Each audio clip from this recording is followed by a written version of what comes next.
По скратена постапка, пратениците утре ќе треба да ја утврдат потребата од носење измени на Законот за заштита од заразни болести. Измените се однесуваат на инспекциските служби и нивните нови ингеренции. За секое прекршување ќе може да донесат решение за привремена забрана за вршење дејност.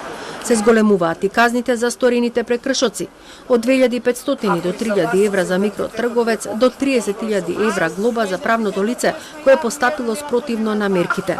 Предложените мерки ВМРО ДПМН ги смета за технички и несоодветни.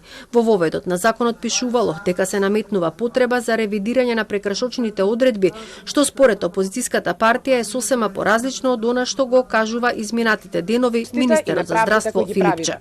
Во дадениот предлог закон нема ниедна конкретна мерка за борба против пандемијата, но на Социјалдемократскиот сојуз и треба изговор и треба виновник за црните рекорди. Морам да напоменам дека на ова ниво на загрозаност од пандемијата Македонија за жал има еден од најголемите стапки на смртност по однос на 1 милион жители во Европа.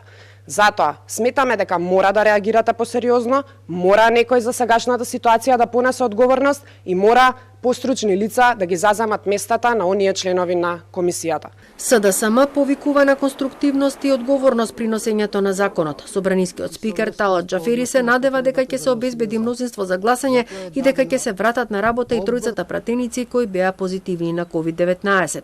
Откако ќе се утврди потребата од носење на законот, треба да заседаваат матичните собраниски комисии, каде партиите ќе имаат можност да интервенираат и амандмански на законскиот текст.